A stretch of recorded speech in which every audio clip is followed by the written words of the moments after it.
ইসলামী খেলাফত কি এটুকু জানলে তাহলে আর গণতন্ত্র, রাজতন্ত্র, স্বৈরতন্ত্র, পেশিতন্ত্র, হন্ডাতন্ত্র, গুন্ডাতন্ত্র কিছুই আর জানার দরকার হবে না। মদিনায় গিয়ে প্রথমত প্রধান যে দুটি কাজ করেছিলেন সে ছিল এই দুটি। আমি আবার বলি, ভিত্তিপ্রস্তর স্থাপন, আর দ্বিতীয় নম্বর হচ্ছে সমাজ সংস্কার। এই মৌলিক তিনটি সংস্কার যদি করা সম্ভব হয় তাহলে আশা করা যায় অন্য সংস্কারগুলি সম্ভব হবে। কি সংস্কার বলেছিল? শিক্ষা, তারপরে অর্থ, তারপরে। তাহলে ইসলামী খেলাফত পেতে হলে মৌলিক দুটি শর্ত থাকতে হবে। মৌলিক কয়টি? দুইটি। এটা আপনারা সবাই জানেন। আল ঈমান ওয়াল আমাল সালেহ। তাহলে সর্বোচ্চ সীমাহীন ক্ষমতার অধিকারী কে? আমরা বলি কি? জনগণ সকল ক্ষমতার উৎস। তাহলে এই সংজ্ঞার সাথে এটা মিল আছে। আহলে হাদিস আন্দোলন বাংলাদেশ, আসুন পবিত্র কুরআন ও সহিহ হাদিসের আলোকে জীবন গড়ি। শিরোনামটি হচ্ছে ইসলামী খেলাফত ও নেতৃত্ব নির্বাচন। এই মর্মে মোহতারাম আমিরে জামাত প্রফেসর ডক্টর মোহাম্মদ আসাদুল্লাহ আল গালিব হাফিজাহুল্লাহর একটি লেখা আছে। এটি পড়বেন, যতই পড়বেন ততই নতুন কিছু মনে হবে, যেন আরো কিছু শিখছি। ছোট ছোট কথা, কিন্তু নতুন যতই পড়বেন ততই মনে হচ্ছে আরো কিছু জানতে পারছি। বইটির নাম কি বললাম? ইসলামী খেলাফত ও, শিরোনামটা আজকে আমাদের এটাই। তাহলে ইসলামী খেলাফত, আমি প্রথমত বলবো ইসলামী খেলাফত কি, ইসলামী খেলাফতের প্রয়োজনীয়তা কি, ইসলামী খেলাফত কিভাবে প্রতিষ্ঠা করা সম্ভব, ইসলামী খেলাফত থাকলে জনগণের লাভ কি, সে দেশের লাভ কি, বুঝতে পেরেছি? তাহলে প্রথমত ইসলামী খেলাফত কি, ইসলামী খেলাফত কি, ইসলামী খেলাফত কি এটি বলার আগে পূর্বে আরেকটু বিষয় জেনে আসি। লেখার চেষ্টা করব। যাদের কাগজ কলম নাই, আমাদের কোনো ভাইয়ের কাছে যদি, জামাল ভাই কোনো কাগজ কলম যদি ভাইদেরকে একটু সাপ্লাই দিতে পারেন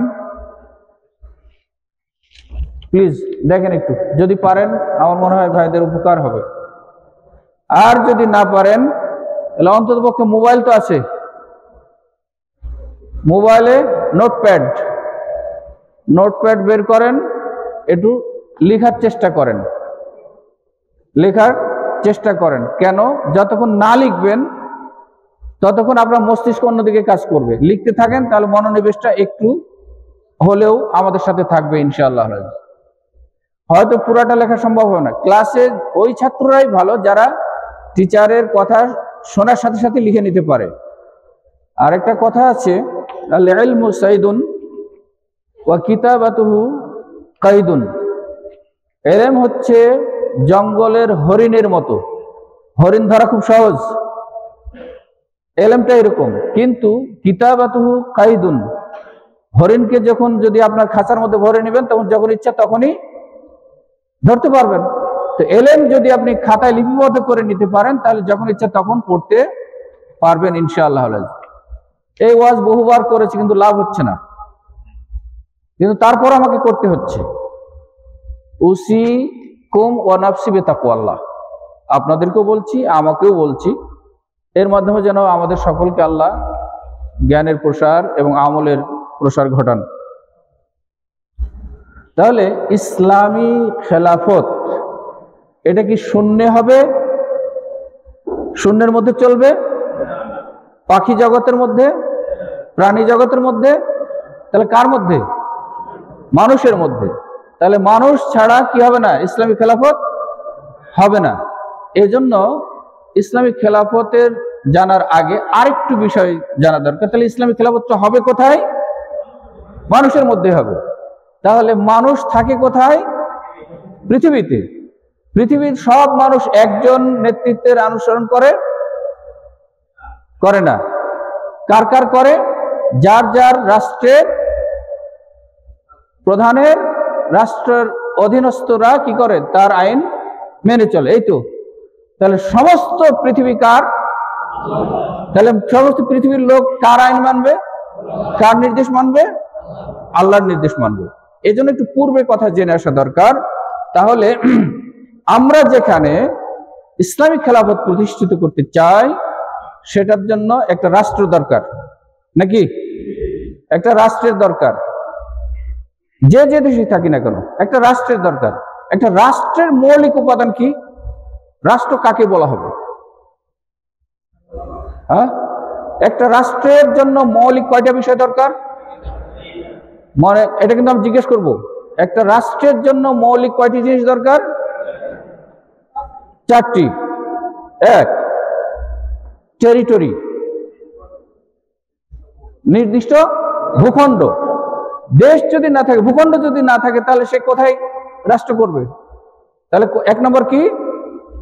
টেরিটরি, অথবা বাংলায় বলি নির্দিষ্ট ভূখণ্ড। নির্দিষ্ট ভূখণ্ড 1 নম্বর। 2 নম্বর হচ্ছে ভূখণ্ড আছে কিন্তু সেই ভূখণ্ডে জনগোষ্ঠী নাই, তাহলে কি হবে? হবে না। তাহলে 2 নম্বরে কি থাকতে হবে? জনগোষ্ঠী, পপুলেশন, পাবলিক থাকতে হবে, জনগণ থাকতে হবে। 2 নম্বর কি হলো? জনগোষ্ঠী। 3 নম্বর গভর্নমেন্ট, সরকার। 3 নম্বর গভর্নমেন্ট মানে সরকার। 4 নম্বর সোভারেন্টি, সোভারেন্টি সার্বভৌমত্ব। সার্বভৌমত্ব, একটা দেশের ভূখণ্ড আছে, জনগণ আছে, সরকার আছে, কিন্তু সোভারেন্টি নাই, তাহলে সেটা স্বাধীন রাষ্ট্র নয়। সার্বভৌমত্ব তাহলে কি জিনিস, এটা একটু জানা দরকার, নাকি? সার্বভৌমত্ব কি? সার্বভৌমত্ব একটা ব্যাপক বিষয়। সার্বভৌমত্ব ব্যাপক বিষয়। কি কি লিখেছি? 4টা কে লিখেছি? লিখতে পেরেছি কেউ? এই লাইন থেকে বলেন দেখি, কে 4টে লিখতে পেরেছেন এই লাইনে? 4টি? হ্যাঁ বলেন দেখি, ফারুক ভাই। ওয়ালাইকুম আসসালাম।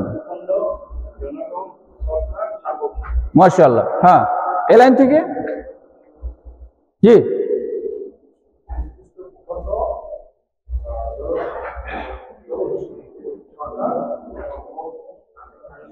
সার্বভৌমত্ব, খালাস এই লাইনে। মাশাআল্লাহ। লাস্টে হ্যাঁ,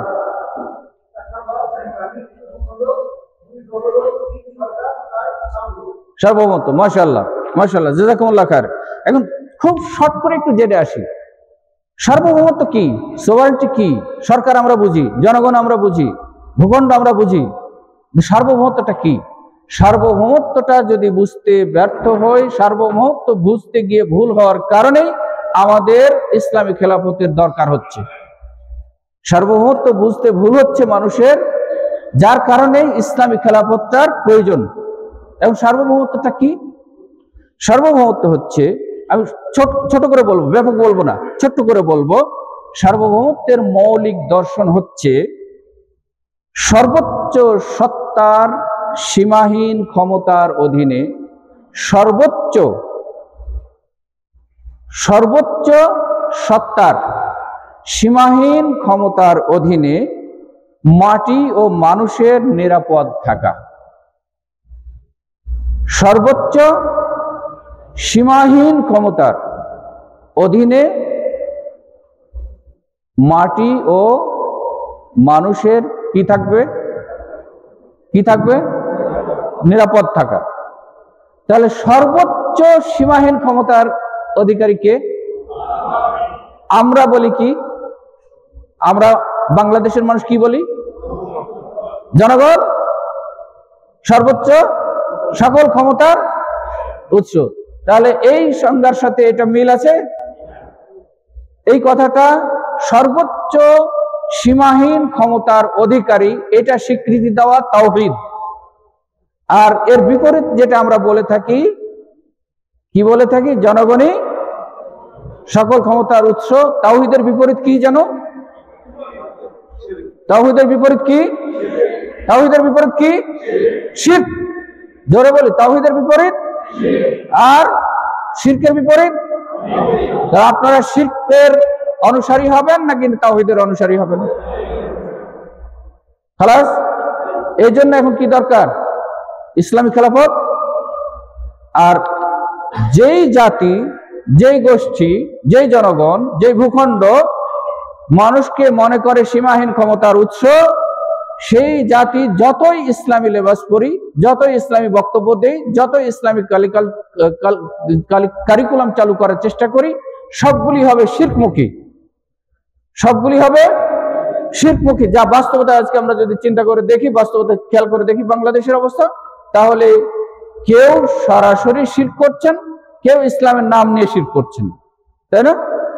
সুতরাং সর্বোচ্চ সীমাহীন ক্ষমতাসীনের অধীনে কি থাকতে হবে? মাটি এবং দেশ কি থাকবে? মাটি এবং মানুষ। মাটি মানুষ মানে দেশ, মাটি মানে দেশ এবং মানুষ মানে জনগণ।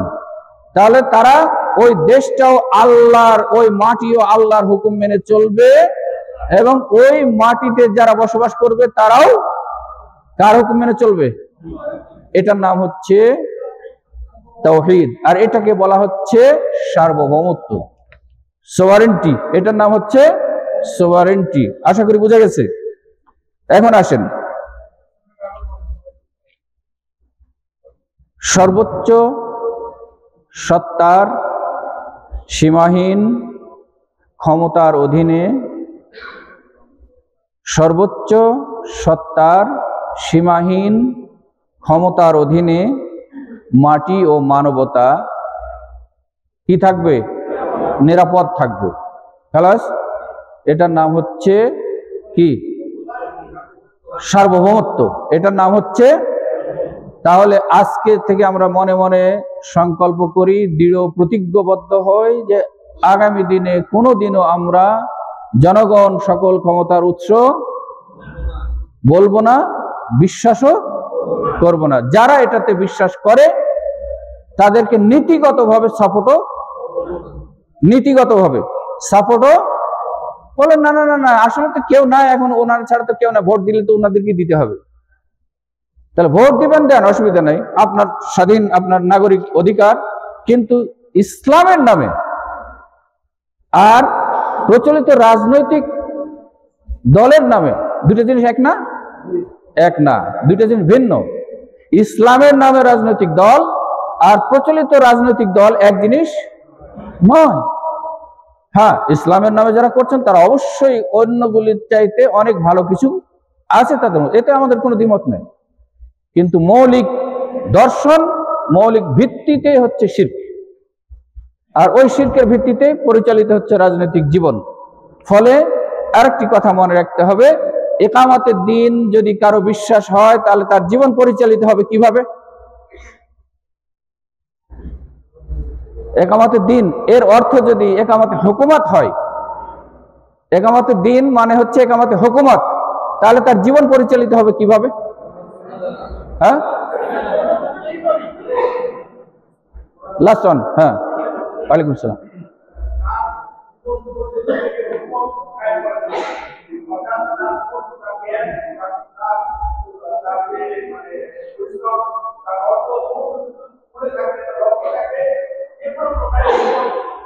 জাযাকাল্লাহ খায়রান। ইকামাতের দিন মানে যদি তার উদ্দেশ্য হয় ইকামাতে হুকুমত, তাহলে দুনিয়ার যত কাজ করবে সব সময় তার টার্গেট থাকবে ওই হুকুমত কায়েম করা। আর যদি ইকামাতের দিন মানে তাওহীদ কায়েম হয়, তাহলে তার লক্ষ্য উদ্দেশ্য কি থাকবে? তাহলে তার যে কাজই করবে সব কাজই তাওহীদ ভিত্তিক হবে। এখন কোনটা চান আপনারা? শুধু মুখে? হ্যাঁ, তাওহীদ ভিত্তিক চাই বলি কিন্তু আবার শিরক করছি। মাজারে যায় না ঠিক, কবর পূজা করি না ঠিক, কিন্তু অন্যান্য শিরকে লিপ্ত হচ্ছে ঠিক। খালাস। এরপরে আসেন, এখন আসেন ইসলামী রাষ্ট্র। একটা হচ্ছে সাধারণ রাষ্ট্র, আর একটা হচ্ছে ইসলামী রাষ্ট্র। ইসলামী রাষ্ট্র যদি হয় তাহলে তার ওই যে সোভারেন্টিটা আমরা যেটা বলে আসলাম সেটা হবে। ইসলামী রাষ্ট্র যদি হয় তাহলে আমরা যেটা বলে আসলাম কি, সার্বভৌমত্ব, তাহলে তার আমরা যে সংজ্ঞাটা দিয়ে আসলাম সেটা হবে। অতএব ইসলামী রাষ্ট্রের সূচনা কিভাবে হবে? ইসলামী রাষ্ট্রের সূচনা, ইসলামী রাষ্ট্র বলতে আমরা যে রাষ্ট্রে ইসলামী খেলাফত আছে সেটাকে বলবো ইসলামী রাষ্ট্র। খালাস? হ্যাঁ, আছে কাগজ কলম? হ্যাঁ, রেডি। ইসলামী রাষ্ট্রের সূচনার ভিত্তি কি? শিরোনাম, ইসলামী রাষ্ট্র সূচনার ভিত্তি কি? কি রাষ্ট্র? ইসলামী রাষ্ট্র সূচনার ভিত্তি কি? প্রশ্ন।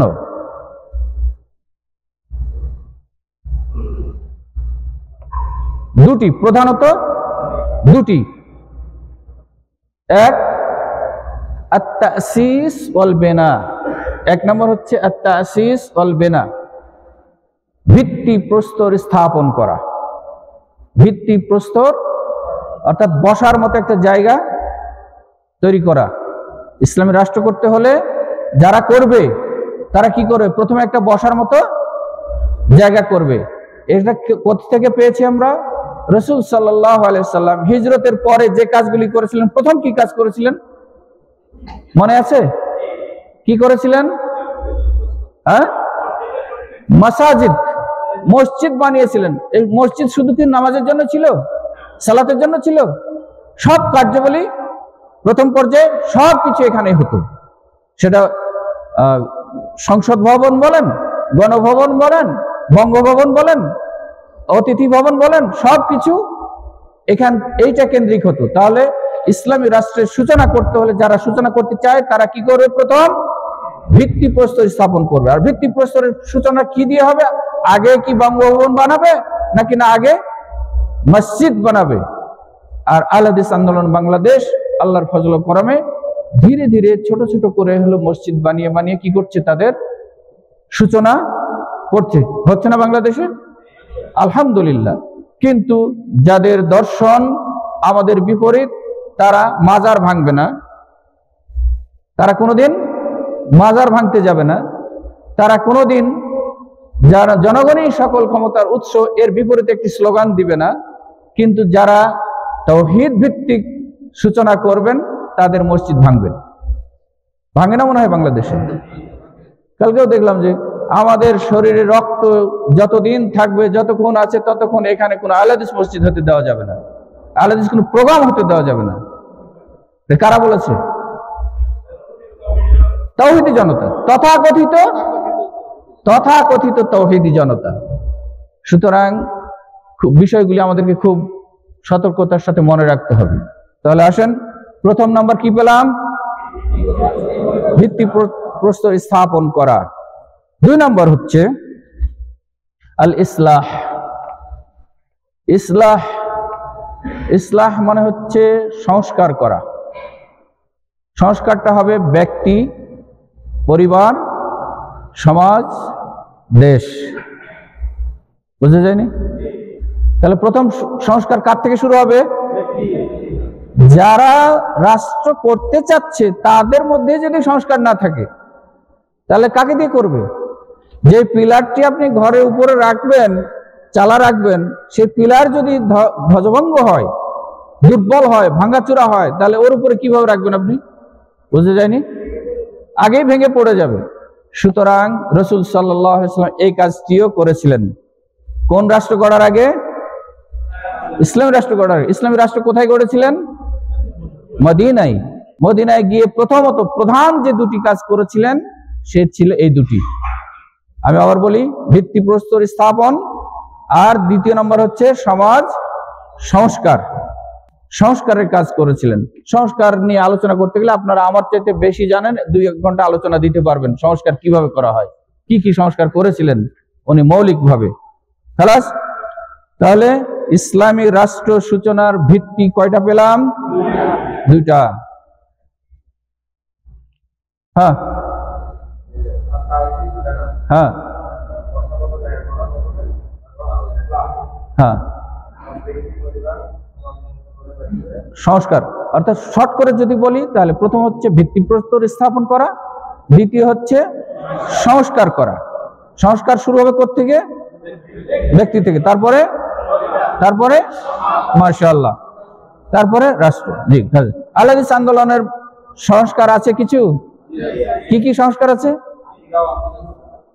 আকীদা আমলের সংস্কার মাধ্যমে, হ্যাঁ। তারপরে কি আছে? কি কি সংস্কার করতে চাই? শিক্ষা, অর্থনীতি, নেতৃত্বের সংস্কার। এই মৌলিক তিনটি সংস্কার যদি করা সম্ভব হয় তাহলে আশা করা যায় অন্য সংস্কারগুলি সম্ভব হবে। কি সংস্কার বলেছিল? শিক্ষা, তারপরে অর্থ, তারপরে শিক্ষা যদি ভালো না হয় তাহলে সে কাফের মুশরিকরা যেমন খায়, গরু পশুরা যেরকম খায় এরাও এরকমই খাবে। অর্থ যদি না ঠিক থাকে তাহলে এরকমই হবে, আর অর্থ ঠিক না থাকলে ইবাদত কবুল হবে না। আর এরা যারা করবে তারা হবে নেতা, আর নেতারা যদি ঠিক না থাকে তাহলে কি হবে? সংস্কার কিছুই হবে না। সুতরাং কয়টা পেলাম? কয়টা সংস্কার ছিল আহলে হাদিস আন্দোলনের?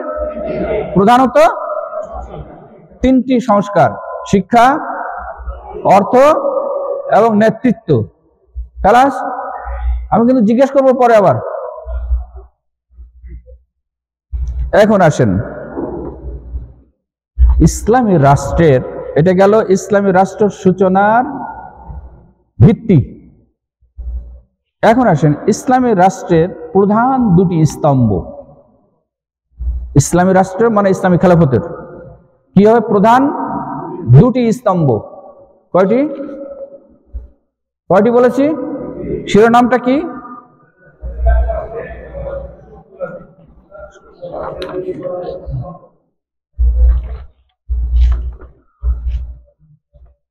এক,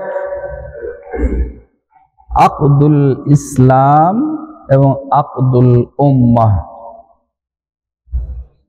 ইসলামকে পুনর্গঠিত করার মানে ইসলামকে শক্তিশালী করা, ইসলামের ভিত্তি মজবুত করা। এর জন্য অনেক কিছু আছে, সেগুলো আমি বলেছি যে আজকে ওগুলো বলবো না, শুধু সংক্ষেপ পয়েন্টগুলি বলবো। তাহলে প্রধান দুটি স্তম্ভ হচ্ছে, একটা হচ্ছে আরবিতে বলা হয় আকদুল ইসলাম, ইসলামকে মূল ভিত্তি হিসাবে গ্রহণ করা, ইসলামকে মূল ভিত্তি হিসাবে গ্রহণ করা। দুই নম্বর হচ্ছে আকদুল উম্মাহ। আকদুল উম্মাহ মানে জাতি গঠন করা। কিসের আলোকে জাতি গঠন হবে? ইসলামের আলোকে। অতএব ইসলামকে আগে প্রথম কি করতে হবে? ইসলামকেই মূল ভিত্তি হিসাবে গ্রহণ করতে হবে। তাহলে কয়টা পেলাম? কয়টা? দুটি। মনে থাকবে ইনশাআল্লাহ। আকদুল উম্মাহ জাতি গঠন, জাতি গঠন। আকদুল ইসলাম, আকদুল উম্মাহ। এক নম্বর হচ্ছে আকদুল ইসলাম, দুই নম্বর হচ্ছে আকদুল উম্মাহ। মানে ইসলামকে শক্তিশালী করা আর জাতি গঠন করা, জাতি গঠন করা। এখন আসেন আমরা আসল পয়েন্টে আসি, সময় বেশি নিয়ে ফেলেছি। ইসলামী খেলাফত কি? ইসলামী খেলাফত কি? ইসলামী খেলাফত কি এটুকু জানলে তাহলে আর গণতন্ত্র, রাজতন্ত্র, স্বৈরতন্ত্র, পেশিতন্ত্র, হন্ডাতন্ত্র, গুন্ডাতন্ত্র কিছুই আর জানার দরকার হবে না। শিরোনামটা কি বলেছি? ইসলামী খেলাফত কি? জিজ্ঞাসা, উত্তর রেডি? আল্লাহর বান্দাদেরকে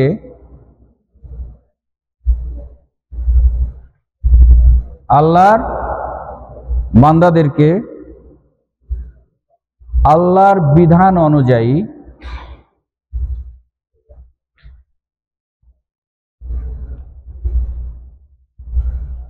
পরিচালনার জন্য আল্লাহর বান্দাদেরকে আল্লাহর বিধান অনুযায়ী পরিচালনার জন্য আল্লাহর নির্ধারিত পথে দায়িত্বপ্রাপ্ত ব্যক্তিদের শাসন ব্যবস্থার নাম। আমি শুরু থেকে আবার বলি, আল্লাহর বান্দাদেরকে আল্লাহর বিধান অনুযায়ী পরিচালনার জন্য আল্লাহর নির্ধারিত পথে দায়িত্বপ্রাপ্ত ব্যক্তিদের শাসন ব্যবস্থার নাম হচ্ছে ইসলামী খেলাফত।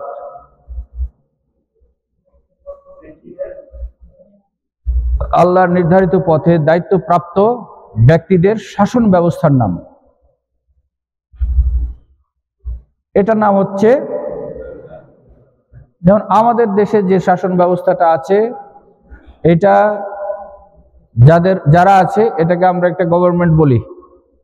তো এরা আল্লাহর নির্ধারিত পথে এরা মনোনীত নয়, আল্লাহর নির্ধারিত পথে মনোনীত নয়, এবং আল্লাহর বিধান অনুযায়ী পরিচালনার জন্য এরা মনোনীত নয়। সুতরাং এটা ইসলামী খেলাফত নয়। খালাস।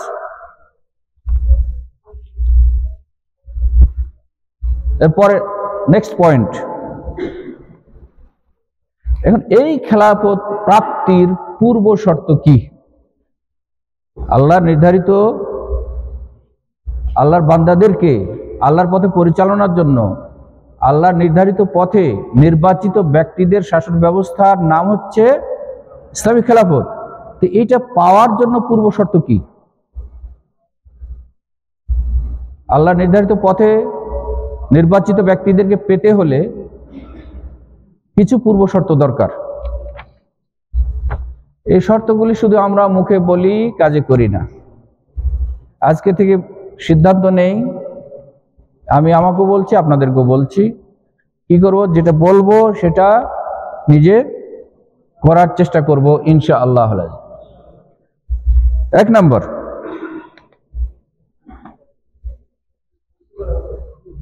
প্রশ্নটি হচ্ছে ইসলামী খেলাফত প্রাপ্তির পূর্ব শর্ত কি? যদি এটা আরো সংক্ষেপ করে লাগেন, খেলাফত প্রাপ্তির পূর্ব শর্ত কি? খেলাফত বলতে আমি ইসলামী খেলাফত বুঝছি, তাহলে এটা পেতে হলে পূর্ব শর্ত কিছু আছে। যেমন সালাতের জন্য পূর্ব শর্ত হচ্ছে কি? ওযু করা। ওযু ছাড়া সালাত হবে না। তাহলে ইসলামী খেলাফত পেতে হলে মৌলিক 2টি শর্ত থাকতে হবে। মৌলিক কয়টি? 2টি। এটা আপনারা সবাই জানেন। হ্যাঁ, আল ঈমান ওয়াল আমালে সালেহ। ঈমান এবং আমলে সালেহ কয়টি? ঈমান এবং আমলে সালেহ। এখন এর জন্য ব্যাখ্যা অনেক দরকার। ঈমান তো আছে কাদের? বাংলাদেশে মুসলিমদের সবারই ঈমান আছে। যারা কবর সিজদা করছে তাদেরও ঈমান আছে, দাবিদার। যারা কচ্ছপের কাছে গিয়ে মনস্কামনা পূর্ণ করতে চাচ্ছে তারাও ঈমানের দাবিদার। যারা জিন্দা মানুষের পায়ে সিজদা করছে তারাও ঈমানের দাবিদার। সুতরাং ঈমানটা কিরকম ঈমান হতে হবে? সঠিক ঈমান হতে হবে। আর আমলে সালেহ হতে হবে। আল্লাহ রাব্বুল আলামিন কোরআনে কারীমে বহু জায়গায় আমলের কথা বলেছেন, কিন্তু কোথাও বলেন নাই শুধু আমল করে, এটা বলেন নাই। যেখানে আমলের কথা বলেছেন সেখানেই সালেহ বিশেষণটি যুক্ত করেছেন। সুতরাং আমলে সালেহ না হলে সে আমল দিয়ে কোনো লাভ হবে না। আর এই মর্মে আল্লাহ রাব্বুল আলামিন বলেছেন সূরা আন-নূরের মধ্যে 55 নম্বর আয়াত, ওয়া'দাল্লাহু আল্লাযীনা আমানু মিনকুম ওয়া আমিলুস সালিহাত লা ইস্তাখলিফান্নাহুম ফিল আরদ। যারা ঈমান আনে এবং সৎ আমল করে, আল্লাহ বলছেন অবশ্যই অবশ্যই আমরা তাদেরকে পৃথিবীতে খেলাফত দান করব। তাহলে পূর্ব শর্ত কি? ঈমান এবং আমল। ইসলামী খেলাফত প্রতিষ্ঠার প্রাথমিক উপায়। ইসলামী খেলাফত প্রতিষ্ঠার প্রাথমিক উপায়, প্রথম দিকে কি কি উপায় দরকার, এক এক সময় এক একটা স্টেজ যাবে, এর উপায়গুলি পরিবর্তন হবে, তাই না? তাহলে প্রাথমিক উপায় কি? প্রাথমিক উপায় হচ্ছে দাওয়াত ও জিহাদ। দাওয়াতের মাধ্যমে, দাওয়াত দিতে গেলে আপনাকে এলেম অর্জন করতে হবে, সঠিক এলেম। দাওয়াতের মাধ্যমে জনমত সৃষ্টি করতে হবে, আর জনমত সৃষ্টি যখন হবে তখন নানামুখী বাধা আসবে, তখন জিহাদের প্রয়োজন হবে। জিহাদ বলতে আমরা সমাজের প্রচলিত কতলের জিহাদ আমরা বিশ্বাস করি না, ইসলামী নীতি অনুযায়ী যে জিহাদ সেটার কথা আমরা বলছি। এরপরে আসেন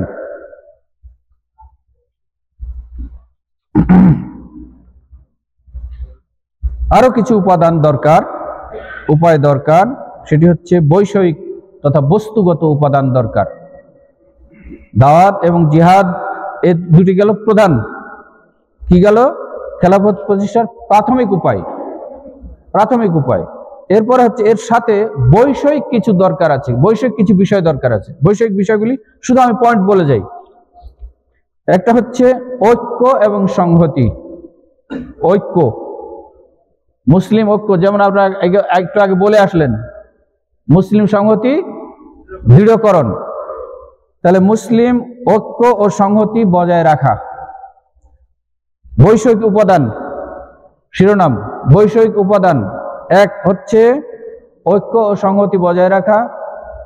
2, ঝগড়া বিবাদ পরিহার করা, নিজেদের মধ্যে ঝগড়া বিবাদ পরিহার করা। আমরা অন্য কিছু পারি না পারি, এটা করতে পারি, ঝগড়া বিবাদ করতে পারি, কিন্তু পরিহার করতে পারি না।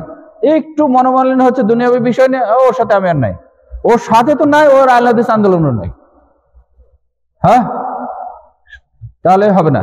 ওই ব্যক্তি দিয়ে কখনো ইসলামী খেলাফত প্রতিষ্ঠার কাজ হবে না। 3 নম্বর হচ্ছে অলসতা পরিহার করা। আমার মতো অলস হলে ইসলামী খেলাফত কায়েম করা সম্ভব হবে না। মোহতারাম আমিরে জামাতের মতো অলসহীন জীবন যাপন করবেন, তাহলে তাদের দ্বারা খেদমত হবে কিছু। ওরকম ব্যক্তিদের দ্বারা ব্যক্তি, সমাজ এবং জাতি পরিবর্তনের জন্য কিছু খেদমত হবে ইনশাআল্লাহ। এরপরে হচ্ছে নেতৃত্বের আনুগত্য করা, ঊর্ধ্বতন নেতৃত্বের আনুগত্য করা। এরপরে হচ্ছে দৃঢ় পদে সংগ্রাম করা। আরেকটি হচ্ছে শক্তি সঞ্চয় করা। এগুলো গেল বস্তুগত উপায়। এখন আসেন নৈতিক উপাদান।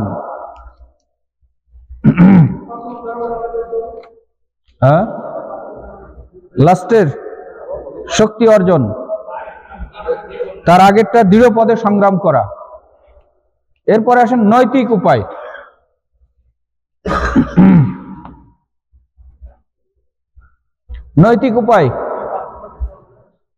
লাস্টেরটা ছিল শক্তি অর্জন, আগেরটা এটা ছিল দৃঢ় পদে সংগ্রাম করা। নৈতিক উপায় ধৈর্যশীলতা ও আল্লাহ ভীরুতা। আরেকটা হচ্ছে দৃঢ়চিত্ততা, দৃঢ় মনোবল, ডিটারমাইন্ড, কঠিন শক্ত মনোভাব নিয়ে আমাকে কি করতে হবে? অগ্রসর।